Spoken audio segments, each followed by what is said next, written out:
میرے آقا امام حسین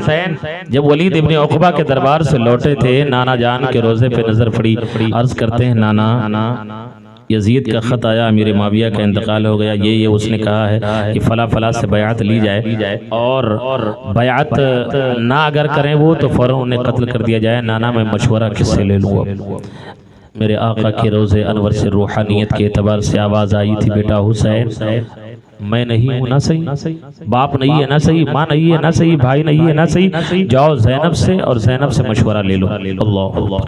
زینب کے مشورے میں تمہیں نانا کا مشورہ نظر آئے گا، زینب کے مشورے میں تمہیں ماں کا مشورہ نظر آئے گا، زینب کے مشورے میں تمہیں بھائی کا مشورہ نظر آئے گا، زینب کے مشورے میں تمہیں باپ کا مشورہ نظر آئے گا۔ اللہ اکبر، وہ حضرت زینب آج تو بھائی بہن سے کسی معاملے میں پوچھتا ہی نہیں ہے، لیکن اے غیور مسلمانوں، وہ بھی ایک بھائی ہے جو اپنی چھوٹی بہن سے جا کر کے پوچھ رہا ہے اور کہہ رہا ہے کہ اے میری بہن زینب ذرا یہ بتاؤ، آج کے رات جب امام حسین پہنچے ہیں گھر پہ، اور پہنچنے کے بعد میں کیا دیکھا؟ حضرت زینب قرآن کی تلاوت کر رہی ہے، رات کا سناٹا ہے، ایک طرف جا کر کے بیٹھ جاتے ہیں، اور جب بیٹھ گئے قرآن کی تلاوت کے ختم کا انتظار کرنے لگے۔ آخر جب وہ قرآن کی تلاوت کو ختم کرتی ہیں، نظریں اٹھا کے دیکھا بھائی حسین بیٹھا ہے، حضرت زینب دوڑ کر کے جاتی ہیں اور اپنے بھائی کی تعظیم کے لیے کھڑی ہوتی ہیں اور ان کے ہاتھ کو چومنے لگتی ہیں۔ آقا حسین نے بھی زینب کی پیشانی کو بوسہ دیا ہے، اور بوسہ دینے کے بعد میں زینب نے پوچھا ہے کہ بھائی حسین ذرا بتاؤ تو صحیح، آج رات کے سناٹے میں آنے کا مطلب کیا ہے؟ آج رات میں تمہیں آنے کی وجہ کیا بنی ہے؟ امام حسین کہتے ہیں بہن زینب، یہ ولید ابن عقبہ کے پاس میں یزید کا خط آ گیا ہے، اس نے فلاں فلاں فلاں سے بیعت مانگی ہے، اب یہ بتاؤ یزید کی بیعت قبول کی جائے یا انکار کر دی جائے؟ یہ میں تم سے مشورہ لینے کے لیے آیا ہوں۔ حضرت زینب کہتی ہیں بھائی ذرا یہ بتاؤ، آخر یزید کی بیعت کر لیا جائے گا تو نقصان کیا ہوگا، اور یزید کی بیعت نہ کی جائے تو کیا نقصان ہوگا؟ میرے آقا امام حسین فرماتے ہیں بہن زینب، اگر یزید کی بیعت کو کر لیا جاتا ہے تو نقصان یہ ہوگا کہ شراب حرام ہے وہ حلال کر دے گا، زنا حرام ہے وہ حلال کر دے گا، لواطت حرام ہے وہ حلال کر دے گا، سود خوری حرام ہے وہ حلال کر دے گا، اور مکاری عیاری جو ہے وہ حرام ہے وہ اسے حلال کر دے گا، اسلام کے اندر جو ہے وہ کمی بیشی کرنے کی کوشش کرے گا۔ میرے آقا امام حسین نے جب یہ فرمایا ہے، حضرت زینب کہتی ہیں اچھا تو اس کے عزائم یہ ہیں؟ میرے آقا امام حسین نے کہا ہاں اس کے عزائم، اس کے منصوبے یہ ہیں۔ اب حضرت زینب نے پوچھا تھا بھائی ذرا یہ بتاؤ، اگر اس کی بیعت کو نہ قبول کیا جائے تو نقصان کیا ہوگا؟ حضرت زینب سے امام حسین نے فرمایا ہے کہ اے بہن زینب سنو، اگر اس کی بیعت کو نہیں کیا جائے گا تو نقصان یہ ہوگا کہ امام مسلم کو راہ مولا میں دینا پڑے گا، محمد و ابراہیم کو دینا پڑے گا، انو محمد کو دینا پڑے گا، پھر کی غلامی کو دینا پڑے گا، زہیر بن قین کو دینا پڑے گا، مسلم ابن اوسجہ کو دینا پڑے گا، حبیب بن مظاہر بھی میدان کربلا میں شہید ہوگے، عباس کے بازو بھی میدان کربلا میں کٹیں گے، حضرت قاسم کی جوانی بھی میدان کربلا میں جائے گی، علی اکبر کے لاش پہ گھوڑے بھی دوڑیں گے، ننھا علی اصغر بھی میدان کربلا میں کٹے گا، اور یہ تمہارا بھائی حسین بھی میدان کربلا میں شہید ہوگا۔ حضرت زینب نے کہا تھا بھائی یہ اتنی موتیں ہونے کے بعد میں، اتنی شہادتیں ہونے کے بعد میں آخر ملے گا کیا؟ تو امام حسین نے فرمایا تھا بہن اتنی شہادتوں کے بعد میں نانا کا دین بچ جائے گا، نانا کا قرآن بچ جائے گا، نانا کا مذہب بچ جائے گا۔ تو بہن نے حوصلہ دیا تھا اور کہا تھا بھائی یاد رکھو تو نے بھی ماں فاطمہ کا دودھ پیا ہے، میں نے بھی ماں فاطمہ کا دودھ پیا ہے، کنبے کو کٹا دیں گے، نانا کا دین بچا دیں گے۔ غیور مسلمانوں، تم نے کیا سمجھا کہ اسلام تم تک کیسے پہنچا؟ کتنی قربانیاں لیا ہے تب جا کر کے پہنچا ہے۔ میرے آقا صلی اللہ علیہ وسلم کے پیارے دیوانوں، یہ امام حسین رضی اللہ تعالیٰ عنہ ہیں کہ میدان کربلا میں 10 محرم الحرام کو آپ کو شہید کیا گیا، اور اس کے بعد میں خیمے کے اندر آگ لگا دی گئی، بیویوں کے کانوں سے بالیاں کھینچ لی گئی۔ آج تمہاری ماں بہن کو اگر کوئی ایک گالی دے دے تو تم ان کے لیے جان نچھاور کرنے کے لیے تیار ہو جاتے، لیکن حضرت زینب جو میرے آقا صلی اللہ علیہ وسلم کی نواسی، مصطفیٰ جان رحمت صلی اللہ علیہ وسلم کی نواسی ہیں، حضرت فاطمہ کی بیٹی ہیں، حضرت زینب، حضرت شہر بانو، ان کے ہاتھوں میں ہتھکڑیاں لگائی گئی تھی میدان کربلا میں۔ کیا اسی لیے انہوں نے ہتھکڑیاں پہنا تھا؟ کیا اسی لیے انہوں نے اپنی اولادوں کو قربان کیا تھا کہ میرے نانا کی امت جو دنیا میں جو ہے وہ شراب پیتی نظر آئے، جوا کھیلتی نظر آئے، سود خوری کرتی نظر آئے؟ جب صدائے توحید بلند ہو، مساجد سے اذان آئے تو وہ اپنے گھروں میں بیٹھی رہے، نماز کے لیے نہ جائے؟ نہیں، اس لیے نہیں، بلکہ دین کی بقا کے لیے ہتھکڑیاں پہنا تھا، دین کے تحفظ کے لیے ہتھکڑیاں پہنی تھی، دین کی حفاظت کے لیے جو ہے، قرآن کی حفاظت کے لیے جو ہے، مصطفیٰ کی شریعت کی حفاظت کے لیے جو ہے، سارے مصائب کو برداشت کیا تھا تاکہ میرے آقا صلی اللہ علیہ وسلم کا دین زندہ ہو جائے، مصطفیٰ کا دین صبح قیامت تک قائم و دائم رہو۔ اللہ اکبر۔ لیکن آج ہم نے تو مٹا دیا ساری چیزیں، ہم نے سمجھا ہی نہیں کہ آخر یہ قربانیاں کس لیے ہوئی تھی، یہاں تک کہ جب ان کے کانوں سے بالیاں کھینچی گئی، جن کے سروں کو کبھی آسمان کے چاند و سورج نے نہ دیکھا ہو، میدان کربلا میں ان شہزادیوں کے سروں سے دوپٹے کھینچے گئے۔ اللہ اکبر۔ انہوں نے اپنے چہروں کو اپنے زلفوں سے جو ہے، اپنے بالوں سے جو ہے چھپایا۔ میں آپ سے پوچھنا یہ چاہتا ہوں، وہ مصطفیٰ کے گھرانے کی بہن بیٹیاں تھیں، مصطفیٰ کی شہزادیاں تھیں، جنہوں نے اتنی مصیبتیں برداشت کی تھی، آج کی تو کوئی ماں اس طریقے سے برداشت ہی نہیں کر سکتی ہے، اور نہ ایسا بیٹا ہی ہو سکتا ہے، نہ ایسی بیٹی ہی ہو سکتی ہے، اور کیسے ہوگی جب ایسی ماں فاطمہ ہی نہیں پائی جا رہی۔ اے غیور مسلمانوں، میرے آقا امام حسین کی جب شہادت ہوئی اور جب یہ لٹا ہوا قافلہ چلا، بیبیوں کو ننگی اونٹ کی پیٹھوں پہ بٹھا دیا گیا تھا، ہاتھوں میں ہتھکڑیاں باندھ دی گئی تھی، حضرت زینب کے ہاتھوں میں ہتھکڑیاں، پاؤں میں بیڑیاں، حضرت زین العابدین کے ہاتھ میں ہتھکڑیاں، پاؤں میں بیڑیاں ڈال کر کے، اور جب انہیں اونٹ کی ننگی پیٹھوں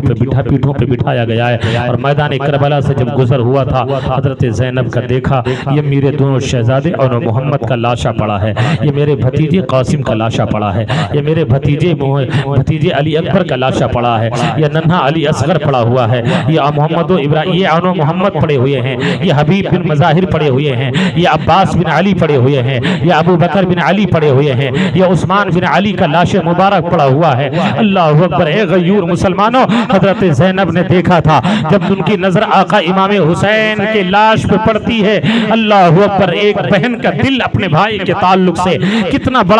بڑا جو ہے وہ رقیق ہوا کرتا ہے، بہن کے دل کے اندر جو ہے وہ بھائی کی کتنی محبت ہوا کرتی ہے۔ بہنوں کی شادی ہونے کے بعد میں بھائی چاہے سال میں ان کے گھر پہ جائے یا نہ جائے، لیکن بہنوں کے دل میں تو اتنی محبت ہوتی ہے کہ اگر کبھی کبھار بھائی پہنچ جائے تو بس یہ سمجھ لو کہ آج ہی ان کی عید ہو رہی ہے، آج ہی انہیں ساری خوشیاں مل گئی ہے، اس لیے کہ آج بھائی ان کے گھر پہ آ گیا ہے۔ اللہ اکبر۔ وہ کیسا منظر رہا ہوگا جب میدان کربلا سے حضرت زینب گزری ہوں گی اور سامنے بھائی کا لاشا پڑا ہوا ہے۔ حضرت زینب نے مدینے کی طرف رخ کیا تھا اور عرض کیا تھا اپنے ہاتھ کو پھیلا کر کے، نانا جان یہ آپ کا وہی حسین ہے جسے آپ نے کندھے پہ بٹھایا تھا، نانا یہ آپ کا وہی حسین ہے جس کے گلے کو آپ نے چوما تھا، نانا یہ آپ کا وہی حسین ہے جسے جنتی جوانوں کا سردار آپ نے کہا ہے، نانا یہ آپ کا وہی حسین ہے جسے آپ نے بیٹا کہہ کر کے پکارا ہے، نانا یہ آپ کا وہی حسین ہے جس کے لیے آپ نے فرمایا تھا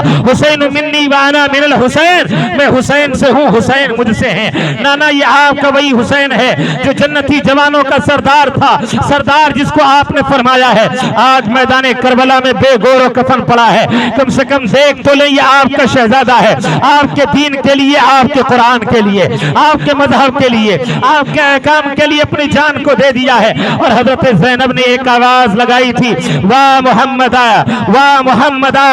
اس وقت حضرت زینب کی اس آواز پر جو ہے وہ شقیق القلب یزیدیوں کا دل بھی موم ہو گیا تھا، اور کچھ یزیدی کی آنکھوں میں آنسو آ گئے تھے، لیکن اللہ اکبر جب یہ قافلہ آگے بڑھا ہے، حضرت زینب رضی اللہ تعالی عنہا ہیں اور دیگر مصطفیٰ جان رحمت کی شہزادیاں ہیں، حضرت زین العابدین ہیں، آقا امام حسین کا سر مبارک سب سے پہلے عبید اللہ ابن زیاد کے دربار میں پیش کیا گیا، ایک سونے کے تشت میں رکھ کر کے۔ عبیداللہ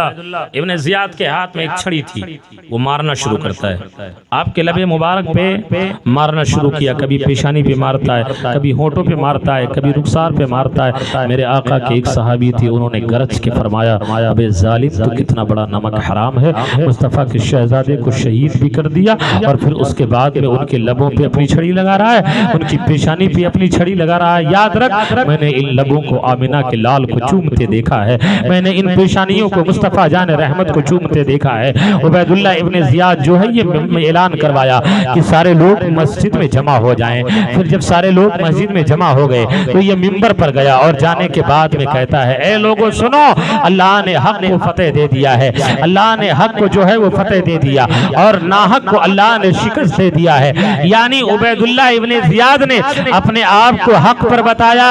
اور آقا حسین علیہ السلام کو جو ہے اس نے کیا نام ہے ناحق بتایا۔ اور حضور فقیہ ملت فرماتے ہیں، ایک جملہ آپ نے نقل فرمایا ہے کہ اس عبیداللہ ابن زیاد نے کہا تھا اے لوگو، اللہ نے کذاب ابن کذاب یعنی آقا حسین کو اس نے جھوٹا کہا، اور کہا کہ علی بھی جھوٹے تھے، ان کا بیٹا بھی جھوٹا تھا۔ یہ عبیداللہ ابن زیاد نے کہا آپ کہیے معاذ اللہ رب العالمین۔ میرے آقا کے ایک صحابی موجود تھے جن کا نام تھا حضرت عبداللہ ابن عفیف ازدی، وہ کھڑے ہو جاتے ہیں اور ارشاد فرماتے ہو ظالم عبیداللہ ابن زیاد تو مصطفیٰ جان رحمت کے نواسے اور ان کے والد گرامی کی شان میں گستاخیہ کر رہا ہے، تم نے سمجھا نہیں ہے کہ یہ ہیں کون؟ یاد رکھ، اگر مصطفیٰ جان رحمت صلی اللہ علیہ وسلم کے اس نواسے کو دیکھے گا گہرائی میں اتر کے تو اس کا کوئی جواب نہیں ہے۔ اگر اس کے نانا کو دیکھو تو سید الانبیاء ہے، اگر اس کے باپ کو دیکھو تو سید الاولیاء ہے، اگر اس کی ماں کو دیکھو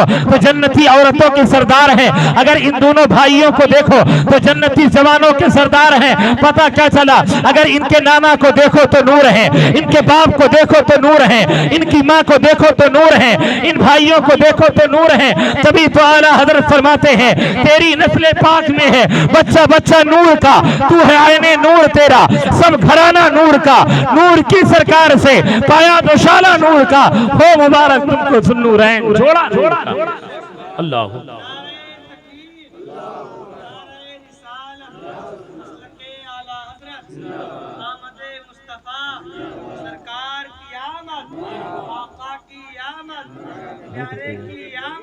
ختم کر دیں۔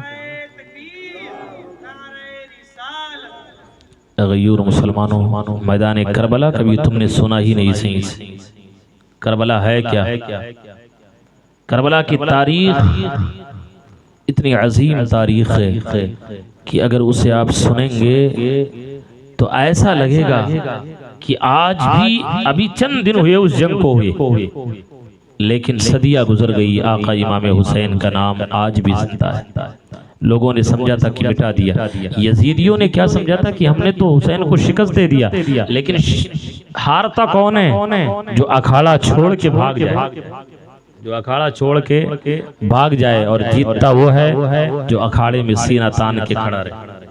آج بھی جا کر کے عراق میں دیکھو میدان کربلا میں میرے آقا امام حسین کا گنبد چمک رہا ہے، آپ کے غلاموں کا گنبد چمک رہا ہے۔ یزید تو میدان چھوڑ کے بھاگ گیا، اس کا نام و نشان تک مٹ گیا، کوئی نام لینے والا باقی نہیں رہا۔ یہاں تک کہ میدان کربلا سے پہلے، جنگ کربلا سے پہلے لوگ اپنے بیٹوں کا نام یزید رکھتے تھے، اس کے بعد یزید نہیں مل رہا ہے، گھر گھر حسین ہے، گھر گھر حسین ہے۔ اس طرح یزید مٹائے، قتل حسین اصل میں مرگ یزید ہے، اسلام زندہ ہوتا ہے کربلا کے بعد۔ اے لوگو، بے اختلاف روایت آقا امام حسین کا سر مبارک جنت البقیع شریف میں حضرت فاطمہ اور حضرت امام حسین امام حسن رضی اللہ تعالی عنہ کی قبر مبارک کے درمیان دفن کیا گیا، دمشق سے لے جا کر کے، اور نعمان بن بشیر کی سرگردگی میں۔ تاریخ بڑی لمبی ہے، اللہ تعالی ہمیں اور آپ کو آقا امام حسین اور ان کے فرامین، اللہ اور اس کے رسول کے فرامین پر عمل کرنے کی توفیق رفیق عطا فرمائے، اور اعمال صالحہ کرنے کی توفیق عطا فرمائے، نماز روزے کی پابندی کرنے کی توفیق رفیق عطا فرمائے۔ ہمیشہ کے لیے رہنا نہیں، اس دار فانی میں کچھ اچھے کام کر جا، 4 دن کی زندگانی میں اسلام کی جو شان ہے وہ شان نہ چھوڑو، دنیا کے لیے بھائیو ایمان نہ چھوڑو۔ عمر دراز مانگ کے لائے تھے 4 دن، 2 آرزو میں کٹ گئے 2 انتظار میں۔ استغفر اللہ ربی من کل ذنب واتوب الیہ۔ اشہد ان لا الہ الا اللہ و اشہد ان محمد عبدہ و رسولہ